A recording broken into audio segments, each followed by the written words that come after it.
بسم الله الرحمن الرحيم. درس كابان بيجي اغوابا اون ادر دفتر متن الدين دن سي ونا مي فاي درس سابوي انايابا اون ادر كاسو سبات اون كان hare o das men do kadi juuta seeda yalla hawmi sawaba hiden na sengo derol cappande jeego e tati kono ko hella ley fa in qala si tawi kanyum o do sirko o wi ana min la usriku billahi shay'an mi sirkanta allah e hunde haasa koboti wa kalla o bi maana pellet haasa o wa kasa kalla koboti Allah tike sir ko o al iltija'u bakitagol ila salihin faade moddibe ben e sabi sirku wona sirku non min mi bakitate mabbo wona sirku tawadan sirko faqul lahu wi ammo idha kunta an o neddo rewo kaburu si a irritike si idha kunta si ala tike tuqirru hida irriti anna Allah harrama shirka Allah harmi ni sirku a'azama ko ɓuri mawnude mina zina immodde zina sirku no mawni ɓuri zina watu irru hiɗa irriti anna allah la yagfiruhu allah furanta neɗɗo mayɗo tawi mo sirkanimo fama hada l amru awa ko honɗuwo ndeɗo hunde alladi nden hunde azamahu llahu nde allah mawnimi fi mum wa dakara o janti annahu no kanko allah la yagfiru o hafrata nden hunde ko ɗum nden hunde فإنه نوصل كولادري كان كو أندا كو دونغا هايو أندا فقل له يا أم كيف تبرئ نفسك كهن وقتين تنتا دندي نورتا ومكي ماكي من الشرك شركو أنت أن لا تعرف أندا شركو كهن دادرتا شركو أندا شركو أو كيف ما كهن يحرم الله عليك Allah harminirta sirku e dowma ko honno Allah yuharrimullahu alayka ko honno Allah harminirta e dowma hada o do sirku wa yadhkuru o janto annahu no kanko la yaghfiruhu ahfurta sirku o yawtanta sirku wala tas'al an Allah ta ko fi sirku ko honno Allah harminirta sirku e dowma o wi o hafuranta ne sirku ronka landagol fi sirku wala ta'rifu anda sirku anda alanda sak aga dum e hida sikka yo neddo rewo sanamu hida sikka anna allah yuharrimuhu allah harmina sirku on wala yubayyinuhu lana hara bangina le sirku hida sikka allah harmina goddum hara bangina nali en dum do ko tayi o wi o anda fa in qala si tayi non kan ko sirku on wi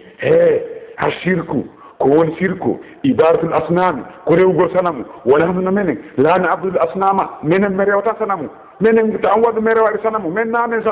سنامو ينكوبة ويمو أسونكي فأقول ويو إنه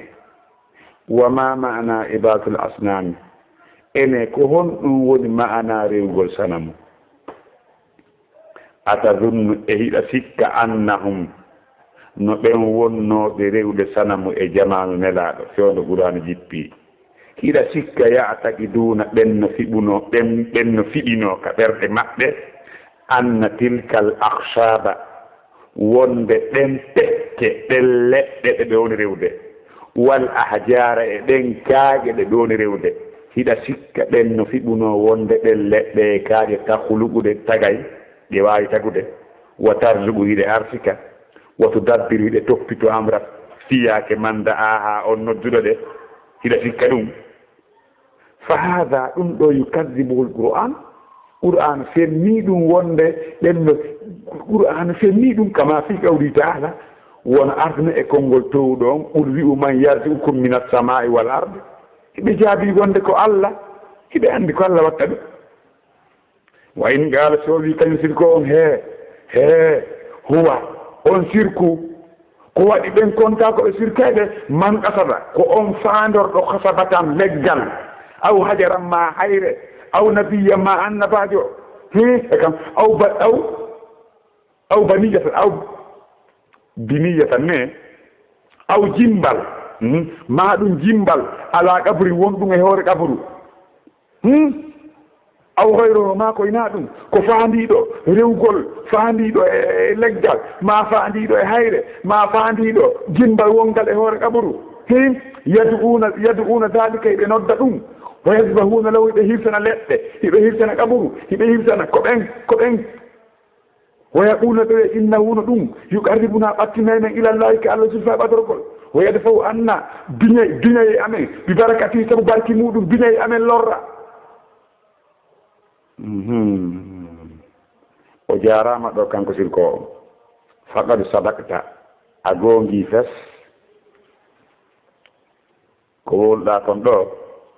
a gongi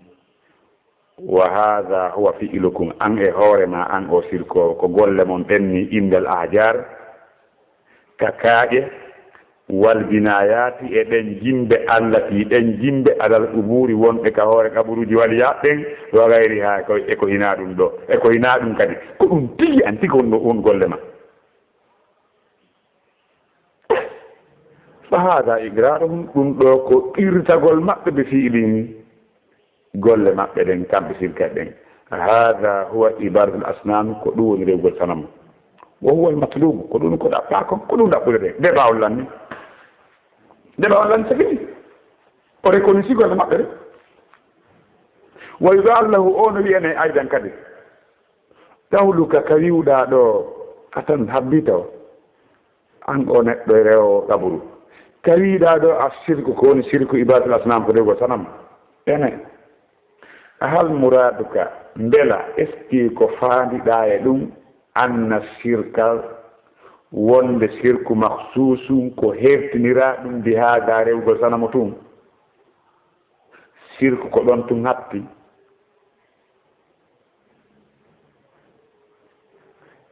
ko ɗum fiɓiɗane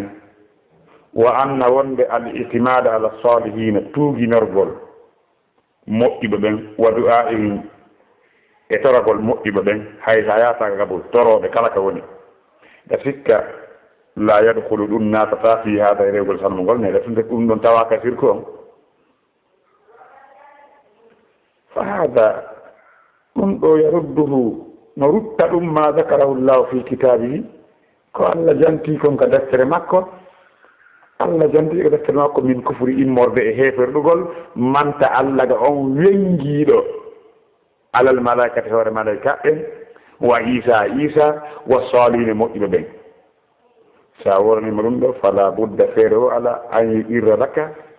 nde o tirritantoma bi anna man asraka fi ibadatillahi ahadan wonde on hawtuɗuɗo sirkude dewal allah ngal goɗɗo min as-salihina immorde moƴƴuɓe ɓen fa huwa shirkul madkuru ko ɗum woni sirku jantaɗo on fil qur'ani ka al-qur'an wa hada huwa al-matlubu ko ɗowno ko ɗaɓɓuno ɗen debawol lamni ko ɗum ɗaɓɓuno ɗen il faut ɗen daaren si en faamay nde ɗo toɓɓere kadi nani alhamdulillah sawaba kala kon ɓe maaki Muhammad bun Abdul Wahhab rahimahullahu ta'ala as-Shaykh al-Mujaddid ɓe maaki fa in qala si kañ sirku on wi ana min la usriku billahi shay'an sirkanta allah hay e hunde ha sawa kalla coɓoti allah sirkantake walakin kono al iltija'u ila salihina bakkitagol faade moƴƴiɓe ɓe laysa bi sirkin ɗum wona sirku noon fagul lahu wiyammo ida kunta si ala tegetto qirruɗa qirriti anna allah no allah harrama shirka allah harmini shirk a'dama ko ɓuri mawnude min tahrimi zina ko ɓuri mawnude e harmugol zina a'dam min al zina shirku no mawni ɓuri zina woto qirru hiɗa qirti anna allah no allah la yaghfiruhu allah hafuranta neɗɗo shirko si o maayo tuubani joni fama hada al amru alladi harramahu llahu ko honɗum woni nde hunde nde allah harmini ko honɗum o sirku mo allah harmini ɗo awa wa dakara o janti annahu no kanko la yaghfiruhu a hafurta ɗum o yawtanta nen neɗɗo sirkowo ko honɗum noon awa fa innahu no o laadiri o anda hare o anda on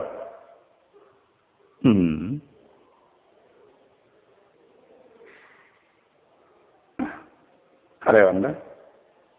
si o wi ɗum sirkante allah hunde bakkite koɓe moƴƴuɓe wona sirku noon ko yema yani ani yutaki wonde Allah harmi sirko ɓuri harmude jina Allah hafranta neɗɗo sirkowo ko honɗum woni ɗum awon sirkon ko haɓurta no gasa o anda si tawi o jaabike ko o wowli haqiqa on awa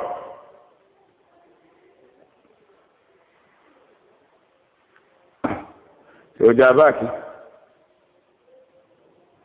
wowli si o jaabaki tawi o anda sirku on faqul lahu wiyatmo kayfa tubarri'u nafsaka ko honno dandirta hoorema min ashirki e sirk wa anta la ta'rifu hara anda sirk ko honno daɗirta hunde nde anda ko honno daɗirta ko a anda ko sa anda sirku a waɗay goɗɗo sirku sikka ko dewal waɗɗa sikka ko tawhidi laabuda neɗɗo eto ha o anda janngugol ha sennodira hakkunde sirku e tawhidi ko farilla e hoore kala julɗo si wona ɗum ko honno daɗirta hunde nde anda am kayfa yuharrimuhu llahu aw kayfa yuharrimu llahu alayka ma ko honno Allah harminirta e dow ma haada oɗo sirku wo yadkuru o janto annahu no kanko la yahfiruhu hafurta sirku wala tasalu anhu kiɗa jooɗi alandotaka ko honɗum woni sirku wala ta'rifu a andaɗo sirku ko no jerdata atadunnu e hiɗa sikka anna allaha no Allah yuharrimuhu hiɗa sikka Allah harminen sirku wala yubayinuhu lana hara ɓanginanta en sirku da sikkude Allah ko toñowo e hiɗa sikka Allah harminay sirku o ɓanginta ko honɗum woni sirku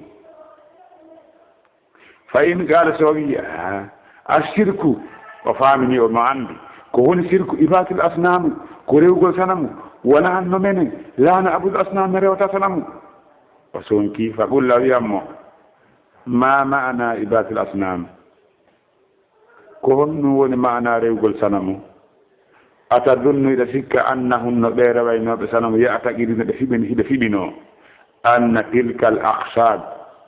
no ɗen ɓecce wal ahjari e kaaƴe tahulugu ɗen tagay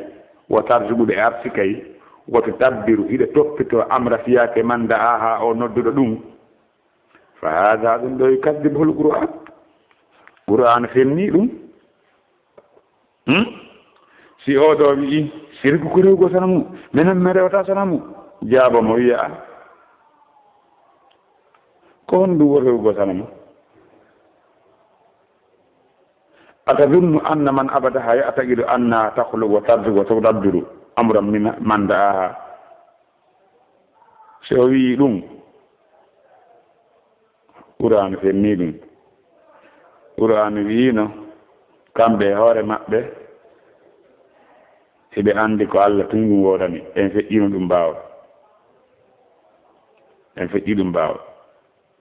wa in gal so wi huwa awa on sirku man qasada hasabatan ko on faandorɗo leggal aw hajaran ma hayre aw baniyatan ma jimbal ala gaburi wongal e hoore gaburu wona ɗe gaburuji mahaɗi aw hayri ma koyna ɗum yad'una zalika hiɓe nodda ɗum wa yadbahuna lahu ɓe hirsana ɗum wa yaquluna ɓe innahuna ɗum yuqarribuna ɓattinana ilallahi faade kal zulfa badorgol wa yadfa'u llahu anna bi barakatihi Allah no duñira e amen leɗɗe sabu barki ɗum aw yu'tina bi barakatihi ma Allah hokka amen sabu ɗum barki ɗum no wonda ɗuɗe ko ɗum ɗum ɗo kadi ko ɓordo bardare makko ni ko ɓordo bardare makko ni so wi'i rewgol sanmo ko faandiɗo leggal ma peccal ma ko nande ɗum ma jimba wonga e hoore kaburu ma koyna ɗum ɓe hirsana ɗum ɓe nodda ɗum hiɓeno ɗum ɓattinaɓe ka Allah haɗa e gongi faqul wi ammo sadaqta a gongi c'est vrai ko wolɗa kon ɗo ko noon tigi huwa kadalika onon tigi wa hada fi'ilukum ko ɗum tigi won ɗon huude indel ahjari kakaaɗi wal abniyati e jimbe Allah tiɗen ala qubur ko golle mon ɗen tigi ni ko ɗum tigi won ɗon wadde gaburuji na hunde si wona ɗum wa hada fi'lukum ko golle mon ɗenni indal ahjari ga kaaɗi wal binayat e jimbe allate allah ɓuburi wa gayri ay koye na ɗum golle mon ɗenni a qirritike hisirku ma on ko golle mon ɗenni tigi tigi tigi tigi tigi tigi tigi tigi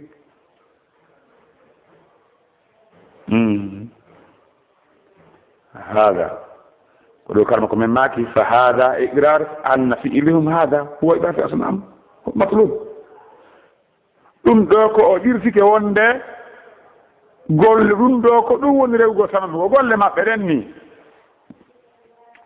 ɗoy ga allahu aydan o no wiyene kadi e nder konngol ngo yewti ka reppo ka question makko ka ɗuma jababu e makko to gawlu ka wiwɗa ɗon konngol ma a sirku ibadatul asnamu sirku rewgol sanamu hal muradu ka taws ko faandiɗa anna shirka wonde sirku maksusun ko hertorɗum bi hada sujjangol sanamu tum faandiɗa darnugol estafir toyete sirku wa anna al itimada ko faandiɗa wonde tuuginorgol hoolora juggino ɓernde nde wenga ala salihina e hoore moƴƴiɓe ɓen waddu ahum e nodda toragol maɓɓe la yadkhulu natata fi dhalika sirku one sikku noon tawaka e sirku ƴettugol ɓernde mum nden hoolora goɗɗo sikku wona sirku noon hada ko wiiɗa ɗum ɗo yarudduhu ma zakarahu llahu fi kitabihi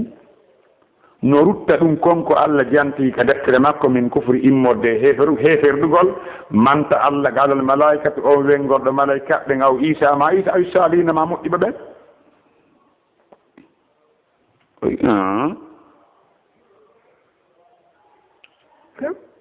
Allah wi wonde kala wengiɗo ɓen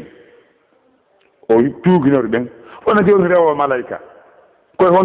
honto yaata na ɓernde nden o rewta malaika ɓen tuuginorgol e maɓɓe Qur'an rutti ɗum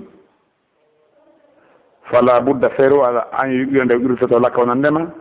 anna man asraka fi ibadatillah ahadan min as-salihin kala sirkuɗo e dewal Allah ngol goɗɗo o hawtude e dewal Allah ngol goɗɗo e moƴƴuɓe ɓen